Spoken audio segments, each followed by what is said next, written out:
अस्सलाम वालेकुम दोस्तों। हमारा आज का सबक है खद्दर का कफन। इस कहानी को लिखने वाले हैं ख्वाजा अहमद अब्बास साहब। तो देर न करते हुए हम कहानी शुरू करते हैं और एक बार मतन मैं आपके लिए पढ़ देता हूँ ताकि आप भी इसका मुताला कायदे से कर सकें। ठीक है, तो उन्वान है खद्दर का कफन।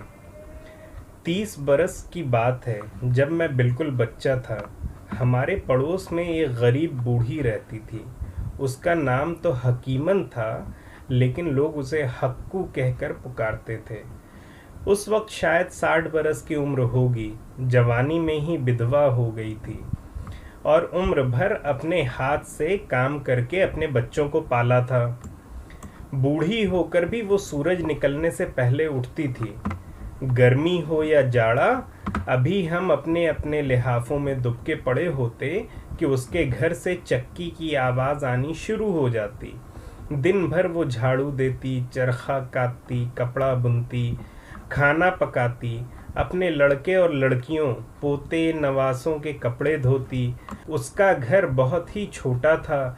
हमारे इतने बड़े आंगन वाले घर के मुकाबले में वो जूते के डब्बे जैसा लगता था। 2 कोठरियाँ, एक पतला सा दालान और नाम के वास्ते 2-3 गज लंबा चौड़ा सहन। मगर वो इतना साफ सुथरा और ऐसा लिपा पुता रखती थी कि सारे मोहल्ले में मशहूर था कि हक्कू के घर के फर्श पर खीले बिखेर कर खा सकते हैं। सुबह सवेरे से लेकर रात गए तक वो काम करती थी। फिर भी जब कभी हक्कू हमारे घर आती, हम उसे हशाश बशाश ही पाते। बड़ी हंसमुख थी वो। मुझे उसकी सूरत अब तक याद है। गहरा सांवला रंग, जिस पर उसके सफ़ेद बगुला से बाल खूब खिलते थे। उसकी काठी बड़ी मजबूत थी। उसकी कमर मरते दम तक नहीं झुकी। आखिरी दिनों में कई दांत टूट गए थे, जिससे बोलने में पोपलेपन का अंदाज आ गया था। बड़े मज़े की बातें करती थी और जब हम बच्चे उसे घेर लेते तो कभी 3 शहजादों, कभी 7 शहजादों, कभी जिनों और परियों की कहानी सुनाती। वो पर्दा नहीं करती थी। अपना सारा कारोबार खुद चलाती थी। हक्कू पढ़ी लिखी बिल्कुल नहीं थी। न उसने औरतों मर्दों की बराबरी का उसूल सुना था, न जमहूरियत न इश्तराकियत का। फिर भी हक्कू न किसी मर्द से डरती थी, न किसी अमीर, रईस, अफसर या दारोगा से डरती थी। हक्कू ने उम्र भर मेहनत करके अपने बाल बच्चों के लिए थोड़े बहुत पैसे जमा किए थे। बेचारी ने बैंक का तो नाम भी न सुना था। उसने सारी पूंजी, जो शायद 100-200 रुपए हो, चांदी के गहनों की शक्ल में उसके कानों, गले और हाथों में पड़ी हुई थी। चांदी की बालियों से उसके झुके हुए कान मुझे अब तक याद हैं। उन गहनों को वो जान से ज्यादा अजीज रखती थी, क्योंकि ये ही उसके बुढ़ापे का सहारा थे। मगर एक दिन सब मोहल्ले वालों ने देखा कि न हक्कू के कान में बालियां हैं, न उसके गले में हंसुली, न उसके हाथों में कड़े और चूड़ियां। फिर भी उसके चेहरे पर वही पुरानी मुस्कुराहट थी और कमर नाम को भी खम नहीं। हुआ ये कि उन दिनों महात्मा गांधी अली बिरादरान के साथ पानीपत आए। हमारे नाना के मकान में उन्होंने तकरीरें की। हक्कू भी एक कोने में बैठी हुई सुनती रही। बाद में चंदा जमा किया तो उसने अपना सारा जेवर उतार कर उनकी झोली में डाल दिया और उसकी देखा देखी और औरतों ने भी अपने जेवर उतार कर चंदे में दे दिए। हमारे यहाँ आकर नाना अब्बा से खबरें सुना करती और अक्सर पूछती, ये अंग्रेज़ों का राज कब ख़त्म होगा। कांग्रेस के जलसे होते तो उनमें बड़े चाव से जाती और अपनी समझ बूझ के मुताबिक सियासी तहरीक को समझने की कोशिश करती। मगर उम्र भर की मेहनत से उसका जिस्म खोखला हो चुका था। पहले आंखों ने जवाब दिया, फिर हाथ पाँव ने। हक्कू ने घर से निकलना बंद कर दिया, मगर चरखा काटना न छोड़ा। उम्र भर की मश्क के सहारे आंखों बगैर भी वो कपड़ा बुन लेती। बेटों पोतों ने मना किया तो उसने कहा कि ये खद्दर अपने कफन के लिए बुन रही है। फिर हक्कू मर गई। उसकी आखिरी वसीयत ये थी कि मुझे मेरे बुने हुए खद्दर का कफन देना। अगर अंग्रेज़ी कपड़े का दिया तो मेरी रूह को कभी चैन नसीब न होगा। उन दिनों कफन लट्ठे के दिए जाते थे। खद्दर का पहला कफन हक्कू को ही मिला।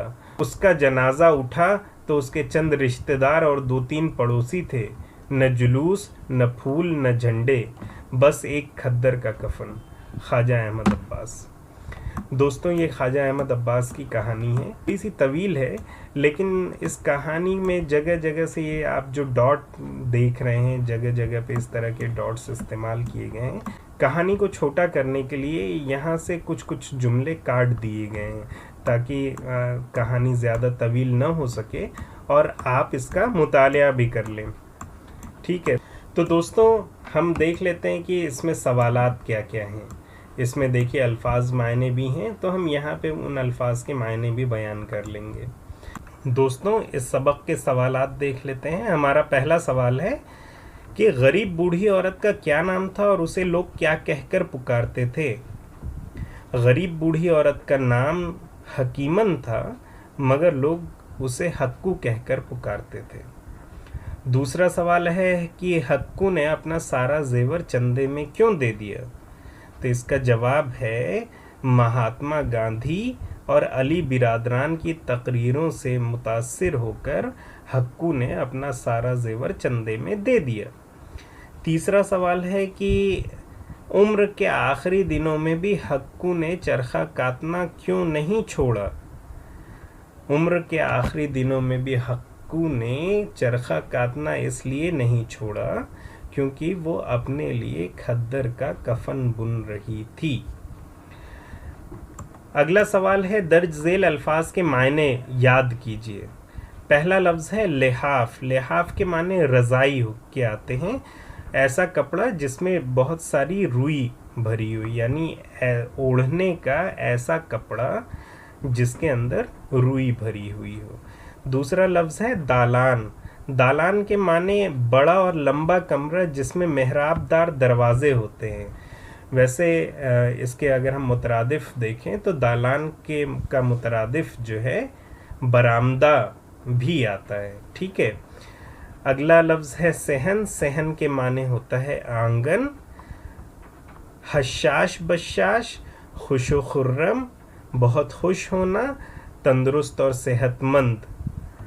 बाली, कान में पहनने का एक जेवर।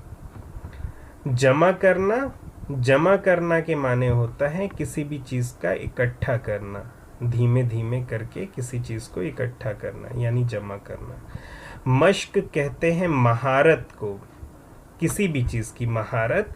एक्सरसाइज के माने में भी ये आता है, यानी बार बार किसी एक चीज़ का करना, एक काम को बार बार करना मश्क कहलाता है। सियासी तहरीक।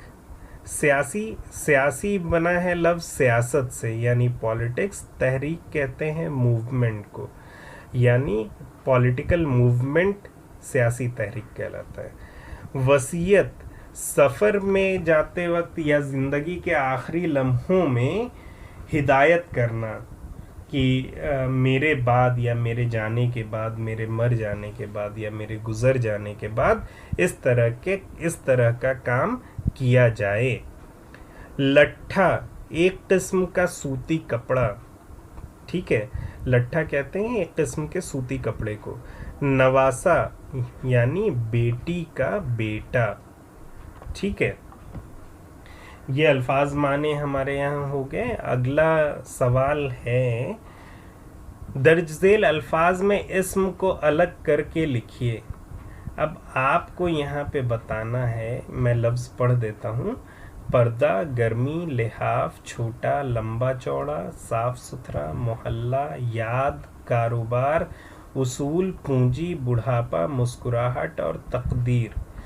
आप जानते हैं कि इस्म किसे कहते हैं, इसलिए यहाँ पे मैं आपके लिए ये काम छोड़ता हूँ कि मुझे कमेंट बॉक्स में लिख के बताइए कि इनमें कौन कौन से लफ्ज़ बतौर इस्म इस्तेमाल किए जाते हैं, यानी इस्म के तौर पे ये लफ्ज़ इस्तेमाल किए जाते हैं, नाउन के तौर पे इस्तेमाल किए जाते हैं। ठीक है, तो आज के लिए हमारा ये सबक यहीं पर ख़त्म होता है। इस सबक को अपने दोस्तों के साथ शेयर करिए ताकि वो भी इस कहानी को पढ़ सकें, और सब्सक्राइब करना ना भूलिएगा, बेल का आइकन ज़रूर दबाइएगा ताकि मेरी लेटेस्ट वीडियोस आप तक पहुंचती रहें। बहुत बहुत शुक्रिया।